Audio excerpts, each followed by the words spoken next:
In our last lesson, we talked about putting lines on a grid by finding the starting point and then climbing the stairs up and over, or if it was going downstairs, down and over, down and over.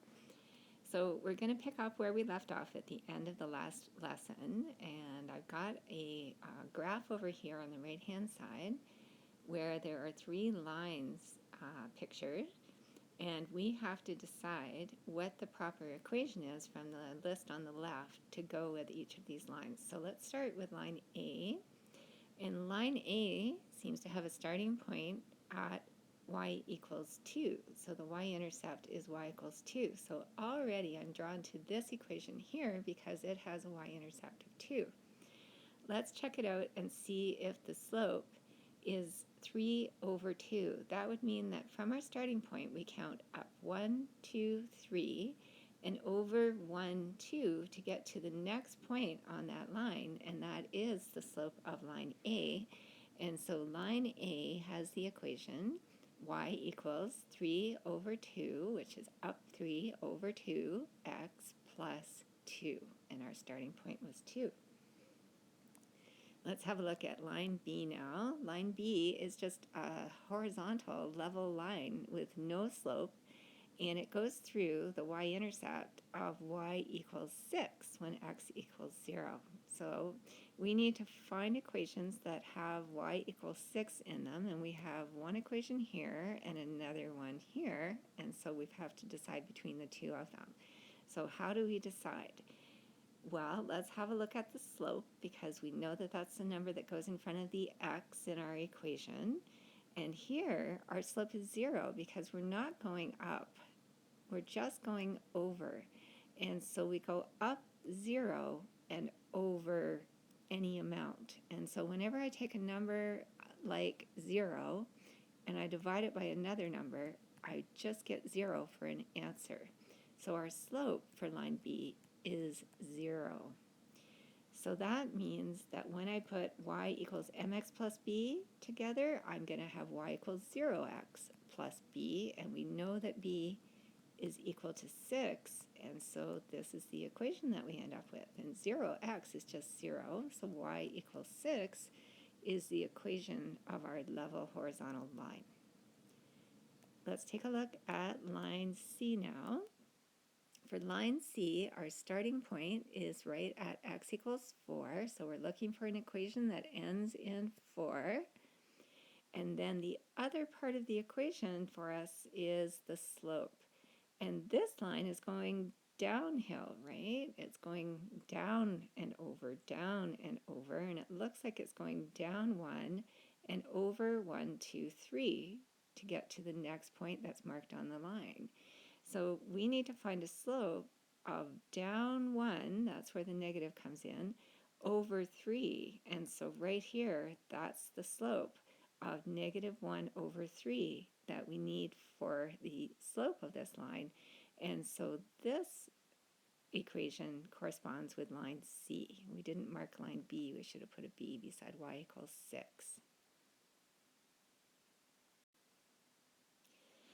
Okay, so on this slide, we're being asked to graph a couple of lines that look a little different. These guys here, we're expecting to find y equals mx plus b, but in both cases, we're missing part of that equation. In the first case, we're missing the mx part. We only have the b. And in the second part, we only have x equals 3, so we're missing the y and we're missing the b in our equation. And so when you see equations like this, these are a little bit different than the ones where we're climbing stairs from the starting point. These ones you have to just kind of really think about what they're telling you in the equation. So if I'm asked to graph y equals 5, I'm going to start at y equals 5, and I'm going to put a point right there at y equals 5. But that's just one point, and I can't make a line from one point. But then I start to think about, okay, what about other values of x? If x was 1, what would y be? Well, it says here, y is 5. There's no other rule, but y is always 5. So even if x was 1, y would be 5. If x was 2, y is still 5, and so on. So now we can see the pattern. We're going to get a level horizontal line that's parallel to the x-axis, and all of those points on the line have a y value of 5. So that's how we graph an equation like that. If we're looking at the next equation and it says x equals 3, let's go over to x equals 3 and put a point there. And it works the same way. If y equals 0, x equals 3. If y equals 2, x equals 3. If y equals 4, x equals 3. X is always equal to 3 according to this equation. And so this time we're not going to have a horizontal, we're going to have a vertical line. And the name of that line is x equals 3. Sorry, that's a bit messy here. X equals 3. And that's going to be a line that doesn't have a slope. That's one of those ones that has an undefined slope because we go up, but we never go over. And that means that we're dividing our up value by 0, and we can't divide by 0. And so that gives us what we call an undefined slope, or a slope of infinity, sometimes we call it. The last question says, can you graph x plus y? And then it gives us a hint, x plus y equals 5, sorry. It says try making x equal to 0 and then making y equal to 0. So that probably doesn't make any sense just right now, but let's think about what we're being asked to do there. If we have x plus y equals 5, it's not in y equals mx plus b form, so we can't use the slope and the y-intercept or the starting point to graph this line. So let's just try to get any couple of points that are on this line so that we can at least get 2 points, join them up, and make a straight line. The easiest way for us to sub a number into an equation to try and get a point out of it is to choose a really easy number to work with, like 0. You could choose other numbers if you want to. You could choose like a 1 or a 2, just really nice small numbers that are easy to work with. I like to choose 0. So I'm going to choose x equals 0, and I'm going to figure out what y would be in that case. So if x is 0, I just have y equals 5 left over. So at 0, 5, 1, 2, 3, 4, 5, I'm going to put 1 point for this line. If I do that again, but this time I'm going to do y equals 0, then that makes another easy equation for me to solve. So now I just have x equals 5. So when y equals 0, x equals 5, and so over here on the x-axis, I can put a value of 5. Now when I join up those 2 points in a sort of straight line, sorry about that, my wobbly hand, that's going to give me the graph of the line x plus y equals 5. And I really like that shortcut. What we're actually finding is something called intercepts, because these are points that always land right on the x-axis and the y-axis. We get one on each axis, and then we can join them up and graph our line. And so this whole process is called graphing using intercepts. And we use it when we have equations that aren't written in y equals mx plus b form. We'll get a little bit more practice on those a little bit later on. On this slide, we're just going to practice graphing lines in the forms that we've worked on in the previous slide. Let's start with question 1, and we always take our constant value, that number on the end, as our starting point. So we have 1 point already at y equals minus 1. Now the 3 is going to come into it, and we know that that really means 3 over 1, which means when we're climbing stairs, we're going to go up 3 and over 1 to find the next point on this line. That's all we need is 2 points, and if we join them together using our ruler with a nice straight line, because I'm going to put more than one graph on this grid, I'm going to put 4 on, I'm going to label each graph with its equation or its name so that I know which one is which later on. I'm also going to change colors to help us keep track of our graphs.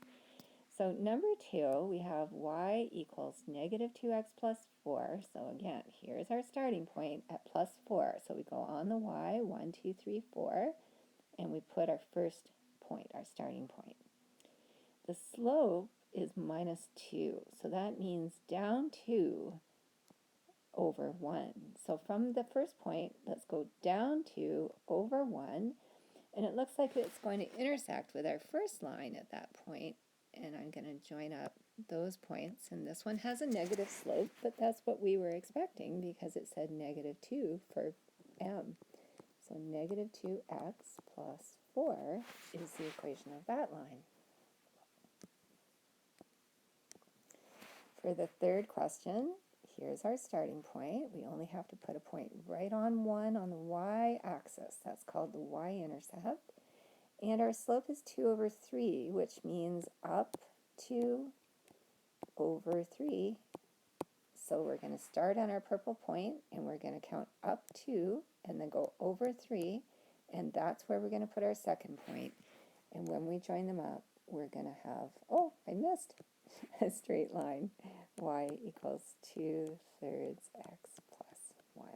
Okay, last one on this slide. It's y equals negative 1/2 x. Where's our starting point? Plus what? Where's that number that we need? We need that constant to start, don't we? There's nothing there. In math, nothing is 0. So that just means we're starting at 0. And then we're going to go down 1 and over 2. So down 1 stair, over 2 stairs. This one's going to go downhill. We knew that because it was a negative slope. So that's the last line, number 4. And its equation is y equals negative 1/2 x. Okay, so the last ones that we're going to graph in this lesson are ones that are not in the form y equals mx plus b. There's something different about them. And so however you can sort of remember, parts that you need to remember to graph these lines when they're not written in that standard form, just kind of always do it that way and make a note in your notes section on your notes template at the beginning of the booklet on how you're going to graph these ones that look different. If we start with y equals 4, then we can go to 4 on the y-axis and we can put our starting point. We know that we have y equals 4 as one of our points. There's no other information here. There's no x's, there's no slope. And so we have to ask ourselves, what would y be if x equals 1? It says right there in the equation, y equals 4. If y equals 2, y equals 4. Y always equals 4. And so we can fill in as many points as we want, but we can see the pattern. It's going to be a horizontal line with a slope of 0 going through y equals 4. If I have x equals minus 1, then I'm going to start on my x-axis and I'm going to put a starting point at minus 1. That's our x-intercept. But there's no other information in this equation. It doesn't tell us anything about y or m. So ask yourself, if y is equal to 2, what does x equal? X equals minus 1, right?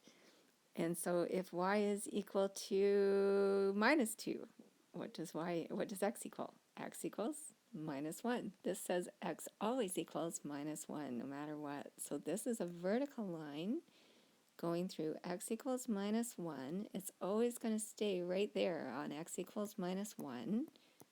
And that's a vertical line with a slope that's undefined. Here we have in number 3 and number 4, those questions that are not in y equals mx plus b form. And remember, our little trick to solve those is we're going to start by letting one of the variables be 0. So we'll start with x. So if I solve this equation, 2 times y equals 6, y must be 3, because 2 times 3 is 6. So when x equals 0, y equals 3. That's one of our points. Now if I let y be 0, I'm going to have x plus 2 times 0 equals 6. And that's just x equals 6. And we don't even have to solve that. So we just go over to x equals 6 on the x-axis, and that's our x-intercept. And now we can graph that line. I actually think these are even easier than y equals mx plus b, because it's so easy to get those 2 points on the axis, and then you're done. So the very last one is another question similar to number 3.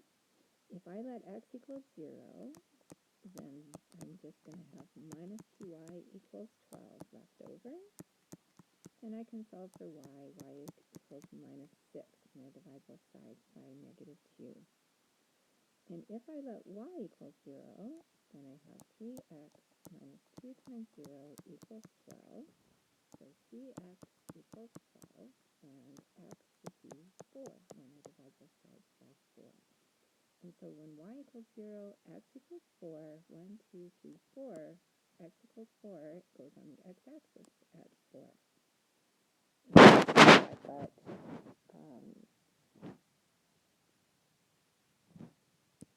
sorry, I just realized I did not put our minus 6 on the graph. Here's y equals minus 6, and here's x equals 4. And so we have a positive slope for this one, and it goes up like that. And then, of course, we're going to put the name of the equation on the graph so that we know which one it is. On your notes section for this lesson, I would recommend, just in terms of being prepared for the unit test at the end of the unit, that you make a note about how to graph y equals mx plus b questions. Also, y equals b, x equals a. Those are the ones like y equals 4 or x equals 3. And then also the ax plus by equals c questions. Those are the ones like 2x plus 3y equals 6. And if you're able to put an example of how to graph all 3 of those, or all 4 of those, on your notes section, then that would be